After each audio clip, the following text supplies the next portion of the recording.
សូមគោរពនឹងជំរាបសួរលោកសេងអ្នកនាងកញ្ញានិងប្រិយមិត្តដែលកំពុងបើកស្ដាប់ការផ្សាយរបស់ស្ថានីយ៍វិទ្យុជាតិ FM កម្ពុជាកម្រិត96 MHz ជាទីមេត្រី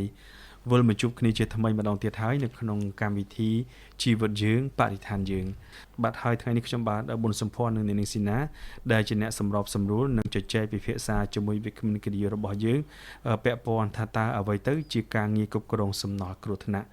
ដោយថ្ងៃនេះគឺយើងខ្ញុំបានទទួលការអញ្ជើញចូលរួមពីលោកសុផលឌីយ៉ាកាណាល់លោកគឺជាប្រធានការិយាល័យគ្រប់គ្រងសំណល់គ្រោះថ្នាក់នៃក្រសួងបរិស្ថានបាទដែលនឹងមកបកស្រាយជូនទៅកាន់ប្រិយមិត្តស្ដាប់ដោយដែលប្រធានបទលើកឡើងជាបឋមសួស្ដីទៅកាន់អ្នកនាងស៊ីណាសិនបាទសុខសប្បាយជាធម្មតាទេបាទចាសួស្ដីលោកសំភ័ណ្ឌចាថ្ងៃនេះគឺសុខសប្បាយជាធម្មតាទេចុះលោកវិញចាដូចគ្នាធម្មតាបាទថ្ងៃនេះយើងបានមកជួបប្រិយមិត្តយើងម្ដងទៀតដោយនាំយកនៅប្រធានបទនេះក៏រំពឹងថាលោកនាងកញ្ញានឹងអាចបានទទួលនៅចំណេះថ្មីមួយទៀតពីកម្មវិធីជីវិតយើងបរិស្ថានយើងដោយដែលលោកនាងកញ្ញាបានជ្រាបហើយថាគោលបំណងសំខាន់នៅក្នុងកម្មវិធីដែលបង្កើតឡើងក្រោមកិច្ចសហការរវាងស្ថានីយ៍វិទ្យុជាតិ FM កម្ពុជាកម្រិត96 MHz ជាមួយអគ្គនាយកដ្ឋានចំណេះដឹងនិងព័ត៌មានបរិស្ថាននៃក្រសួងបរិស្ថានគឺនៅក្នុងគោលបំណងបញ្ជ្រាបការយល់ដឹងអំពីបញ្ហាបរិស្ថាន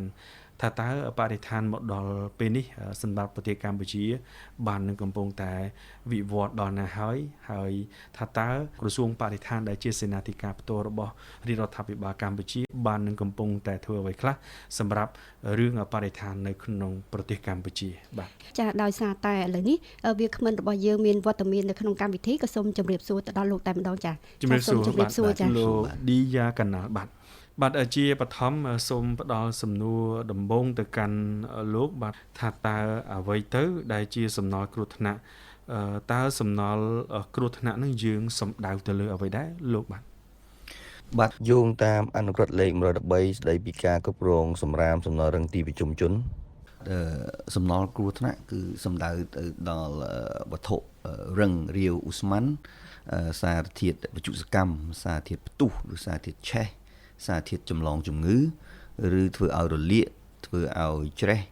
ធ្វើអុកស៊ីតកម្មឬបង្កការពុលបង្កឲ្យមានជំងឺមហារីកឬក៏សារធាតុគីមីពុលដទៃទៀតដែលបង្កឲ្យមានគ្រោះថ្នាក់ដល់មនុស្សសត្វឬការបំផ្លិចបំផ្លាញដល់រុក្ខជាតិទ្រព្យសម្បត្តិសាធារណៈនិងបរិស្ថាន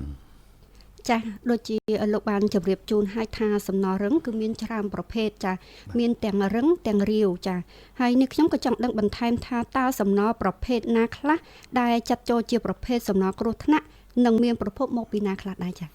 យោងតាមអនុក្រឹត្យលេខ36ស្ដីពីការគ្រប់គ្រងសំណល់រឹងសំណល់គ្រោះថ្នាក់គឺមាន33ប្រភេទខ្ញុំសូមលើកយក5ប្រភេទចុះទី1គឺសំណល់ថ្មពិលសំណល់ភក់ចេញពីអាងប្រតិកម្មសំណល់ផេះនៃឡដុតសម្រាមសំណល់រឹងឬសំណល់គ្រោះថ្នាក់សំណល់ប្រេងម៉ាស៊ីនសំណល់បរិក្ខារអគ្គិសនីនិងអេឡិចត្រូនិកចា៎ហើយសំណល់ទាំងនេះគឺមានប្រភពចេញពីលំនៅឋានទីផ្សារទំនើបទីកន្លែងកម្សាន្តអគារសាធារណៈគ្រឹះស្ថានសិក្សាសកម្មភាពអាជីវកម្មសេវាកម្មសិប្បកម្មរោងចក្រសកម្មភាពកសិកម្មនិងអាជីវកម្មរ៉ែលោកបើសិនជាប្រជាពលរដ្ឋរបស់យើងឬក៏ការទុកដាក់សំណល់គ្រោះថ្នាក់មិនត្រឹមត្រូវថាតើវាអាចនឹងបង្កផលប៉ះពាល់អ្វីខ្លះទៅដល់សុខភាពមនុស្សរួមនឹងបរិស្ថាននោះបាទសំណល់គ្រោះថ្នាក់ភាគច្រើនមានផ្ទុកលក្ខធ្ងន់ដូចជាអាសេនិកកាត់ញោមសំណបារតនិងក្រោមប្រសិនបើយើងបោះចោលវាមិនបានត្រឹមត្រូវដូចជាការបោះចូលទៅក្នុងប្រភពទឹកការដុតឬក៏ការបោះលាយឡំជាមួយសំណល់ធម្មតាវាអាចបង្កឲ្យមានផលប៉ះពាល់ធ្ងន់ធ្ងរដល់សុខភាពមនុស្សនិងបរិស្ថានផលប៉ះពាល់ដល់សុខភាពមនុស្សអាចធ្វើឲ្យយើងមានជំងឺមហារីកខូចប្រព័ន្ធប្រសាទនិងការបង្កកំណើតសម្រាប់បរិស្ថានវិញធ្វើឲ្យមានការបំពុលទឹកដីនិងខ្យល់ សំណល់គ្រោះថ្នាក់ដែលកើតចេញអំពីចាគ្រឿងបរិក្ខារអេឡិចត្រូនិកឬក៏គ្រឿងបរិក្ខារអគ្គិសនីហ្នឹងថាតើមកទល់នឹងពេលនេះចាក្រសួងមានយន្តការអ្វីខ្លះសម្រាប់គ្រប់គ្រងសំណល់គ្រោះថ្នាក់សម្ដៅកាត់បន្ថយនិងទប់ស្កាត់ផលប៉ះពាល់ទៅដល់សុខភាពមនុស្សនិងបរិស្ថានដែលបង្កចេញពីការសាយភាយនៅសារធាតុពុលពីសំណល់គ្រោះថ្នាក់ទាំងនោះចាតកតងនឹងបច្ចុប្បន្នក្រសួងមានយន្តការដូចជាការអនុវត្ត 3R ដែលឬក៏យើងអាចនិយាយបានថា 4R ដែលសំដៅលើការកាត់បន្ថយការប្រើប្រាស់ឡើងវិញការកែច្នៃនិងការទាញយកធនធានឬក៏ការជួសជុលបាទ 4R នេះមានន័យថា reuse recycle or recovery បាទហើយទន្ទឹមនឹងនោះយើងក៏មានអនុក្រឹត្យលេខ36ស្ដីពីការគ្រប់គ្រងសំណល់រឹងហើយបច្ចុប្បន្នយើងកំពុងរៀបចំក្រមបរិស្ថាននិងអនុក្រឹត្យស្ដីពីការគ្រប់គ្រងសំណល់គ្រោះថ្នាក់បាទទន្ទឹមនឹងនោះយើងក៏មានការអប់រំផ្សព្វផ្សាយជូនប្រជាពលរដ្ឋរបស់យើងបានយល់ដឹងពីផលប៉ះពាល់នៃការបោះបង់ចោលសំណល់គ្រោះថ្នាក់មិនបានត្រឹមត្រូវបាទបាទបើលោកបានលើកឡើងថាមានសំណល់រឿងគ្រោះថ្នាក់ខ្លះដែលអាចយើងយកមកកែច្នៃបានចង់បញ្ជាក់ថាតើសំណល់គ្រោះថ្នាក់អ្វីខ្លះទៅដែលយើងអាចយកមកកែច្នៃបាននោះហើយថាតើបច្ចុប្បន្ននៅកម្ពុជាមានរោងចក្រកែច្នៃសំណល់គ្រោះថ្នាក់នេះដែរទេបាទខ្ញុំសូមលើកយកសំណល់3ប្រភេទដែលយើងអាចមកយកមកកែច្នៃបានទី1សំណល់បរិក្ខារអគ្គិសនីនិងអេឡិចត្រូនិកទី2សំណល់អាគុយទី3សំណល់ផេះបច្ចុប្បន្នយើងមានសិប្បកម្មរោងចក្រយើងអត់ទាន់មានទេយើងមានសិប្បកម្មកែច្នៃឬក៏ថានិយាយថាសិប្បកម្មស្លអាគុយដែលយើងប្រមូលអាគុយមកយើងធ្វើការដោះបំបែកស្លយកសំណស្លាកអាគុយមានសំណហើយបរិក្ខារអគ្គិសនីអេឡិចត្រូនិកមួយចំនួនយើងអាចដោះបំបែកយកផ្នែកដែលអាចមានប្រយោជន៍ពីព្រោះនៅក្នុងសំណល់បរិក្ខារអគ្គិសនីដូចជាកុំព្យូទ័រទូរស័ព្ទទូរទស្សន៍ម៉ាស៊ីនបោកគក់ឬក៏ម៉ាស៊ីនត្រជាក់សិតតែមានរបស់មានតម្លៃដូចជាមាសស្ពាន់ឬក៏អាលុយមីញ៉ូមឬវត្ថុធាតុមានតម្លៃជាច្រើនទៀតទី3គឺសំណល់ផេះដែលយើងយកលាយជាមួយសំម៉ង់ដើម្បីចាក់ផ្លូវបេតុងចាដូចជាលោកឌីយ៉ាកាណាបានលើកបញ្ជាក់ហើយថាសំណល់3ប្រភេទដែលអាចយកមកកែច្នៃបាននេះខ្ញុំក៏ចង់ដឹងបន្ថែមទៀតដែរថាតើរោងចក្រកែច្នៃអាចនាំសំណល់គ្រោះថ្នាក់ពីក្រៅប្រទេសចូលមកកាន់ប្រទេសកម្ពុជាយើងដើម្បីកែច្នៃឬក៏បំពេញបន្ថែមនៅចង្វាក់ផលិតកម្មរបស់ខ្លួនបានដែរទេចា៎យោងទៅតាមអនុក្រឹត្យលេខ36ស្ដីពីការគ្រប់គ្រងសំណល់រឹងយើងបានបញ្ជាក់ច្បាស់បានចែងច្បាស់ថាសំណល់មិនអាចនាំចូលមកប្រទេសកម្ពុជាបានទេទន្ទឹមនោះក៏មានសាររបស់សម្ដេចដែលបានបញ្ជាក់នៅក្នុងកិច្ចប្រជុំគណៈរដ្ឋមន្ត្រីក្នុងឆ្នាំ2019មិនអាចអនុញ្ញាតឲ្យនាំចូលសម្រាមមកធ្វើការប្រើប្រាស់ក្នុងប្រទេសកម្ពុជាឡើយខ្ញុំនៅចងចាំការយើងធ្លាប់មានបទពិសោធន៍ការនាំចូលសំណល់បារតនៅកំពង់សោមក្រុងព្រះសីហនុបាទក្រុងព្រះសីហនុកាលនោះសម្ដេចក៏មានប្រសាសន៍ថាកម្ពុជាមិនមែនជាធុងសម្រាមសម្រាប់បរទេសទេបាទបច្ចុប្បន្នបរិក្ខារអគ្គិសនីនិងអេឡិចត្រូនិកប្រើប្រាស់រួចឬជជុះនោះដូចជាកុំព្យូទ័រទូរស័ព្ទដៃទូរទស្សន៍ម៉ាស៊ីនបោកគក់ម៉ាស៊ីនត្រជាក់ទូក្លាសេឬក៏ទូទឹកកកនៅអនុញ្ញាតឲ្យនាំចូលមកក្នុងប្រទេសកម្ពុជាដើម្បីបំពេញតម្រូវការប្រើប្រាស់ប្រចាំថ្ងៃរបស់ប្រជាពលរដ្ឋហើយជាពិសេសគឺគ្រួសារដែលមានចំណូលមធ្យមដោយសារតែតម្លៃទាបជាងបរិក្ខារថ្មីក៏ប៉ុន្តែបរិក្ខារជជុះខ្លះនាំចូលមកមិនមានគុណភាពឬក៏ខូចមិនអាចប្រើប្រាស់បាននឹងคล้ายទៅជាសំណល់តើកម្ពុជាមានយន្តការអ្វីខ្លះក្នុងការគ្រប់គ្រងការនាំចូលបរិក្ខារអគ្គិសនីនិងអេឡិចត្រូនិកប្រើប្រាស់រួចឬក៏ជជុះនោះបាទពាក់ព័ន្ធនឹងយន្តការក្នុងការគ្រប់គ្រងការនាំចូលបរិក្ខារអគ្គិសនីជជុះឬក៏ប្រើប្រាស់រួចនោះយើងមាន3ដែលយើងទី1យើងអនុក្រឹត្យលេខ17ស្ដីពីការដាក់ឲ្យប្រើប្រាស់បញ្ជីទំនិញហាមឃាត់និងទំនិញជាប់កម្រិតកំណត់2គឺអនុក្រឹត្យលេខ16ស្ដីពីការគ្រប់គ្រងសំណល់បរិក្ខារអគ្គិសនីនិងអេឡិចត្រូនិក3ប្រកាសលេខ072ស្ដីពីការដាក់ឲ្យអនុវត្តនីតិវិធីការស្នើសុំនាំចូលឬក៏នាំចេញនៃទំនិញជាប់កម្រិតកំណត់ មានន័យថាប្រកាសនេះគឺយើងបានកំណត់ពីអាយុកាលនៃបរិក្ខារអគ្គិសនីដែលអនុញ្ញាតឲ្យនាំចូលតែកំណត់ឆ្នាំប៉ុន្មានយើងអនុញ្ញាតឲ្យនាំចូល ចាដូចជាបងបានលើកឲ្យថាយោងតាមអនុក្រឹត្យដែលបានចែងហ្នឹងគឺបានកំណត់ទៅលើចាអាយុកាលនៃផលិតផលដែលត្រូវនាំចូលចាហើយក៏កំណត់ថាតើគុណភាពកម្រិតប៉ុណ្ណាដែលត្រូវនាំចូលដែរព្រោះបើសិនជាយើងនាំចូលនៅផលិតផលបរិក្ខារមួយចំនួនដែលមិនអាចនឹងប្រើប្រាស់បានអញ្ចឹងមានន័យថាប្រទេសកម្ពុជាយើងវាទៅជាកន្លែងដែលបន្សល់នូវកាកសំណល់ដែលមិនអាចទទួលយកបានចា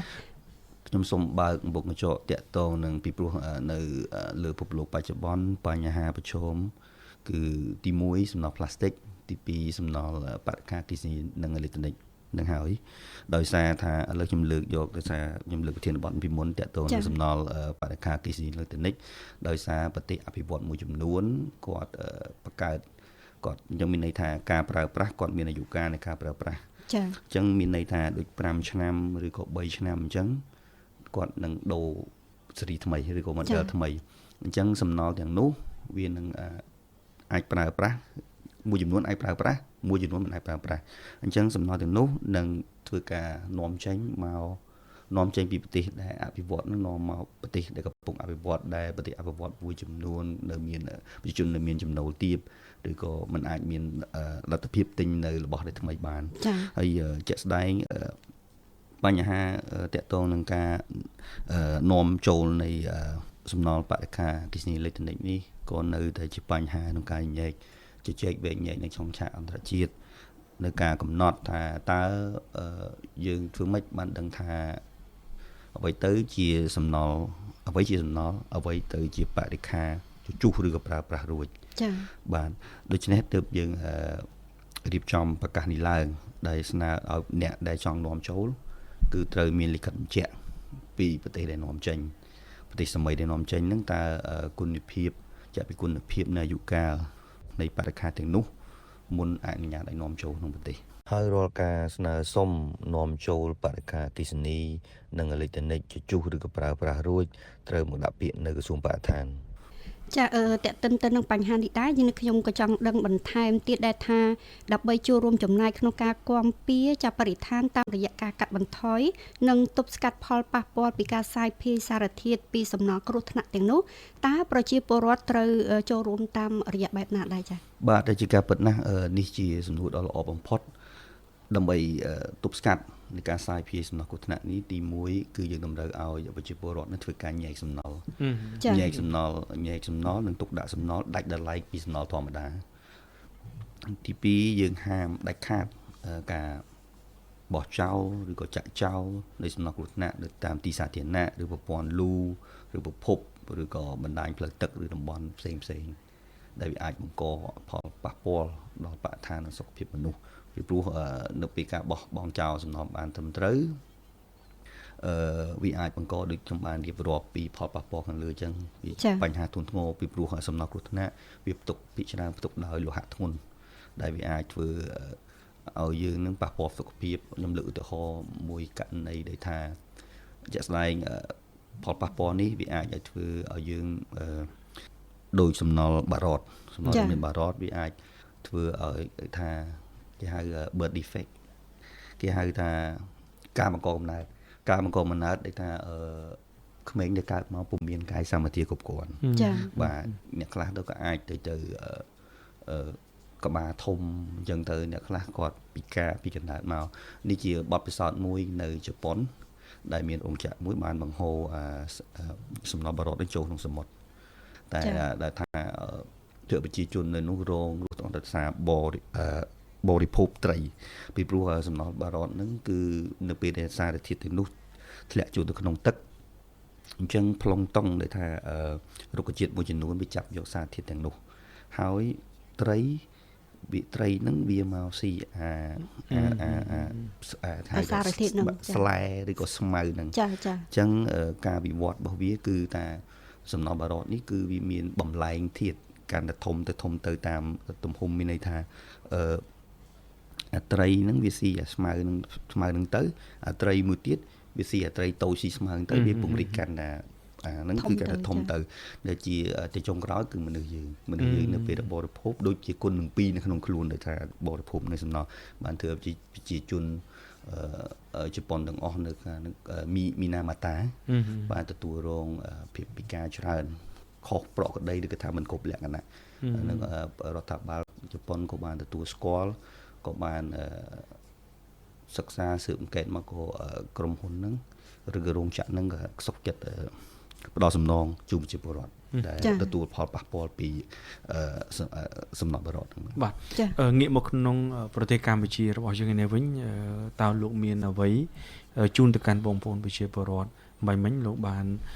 ថាគួរតែចេះញែកទុកដាក់សំណល់រឹងឬក៏អីផ្សេងៗឲ្យបានដាច់ពីគ្នាកុំឲ្យមានផលប៉ះពាល់ដើម្បីទប់ស្កាត់ផលប៉ះពាល់សុខភាពនិងបរិស្ថានដូច្នេះប្រជាពលរដ្ឋគួរតែធ្វើការញែកទុកដាក់សំណល់នោះឲ្យបានត្រឹមត្រូវទោះបីថា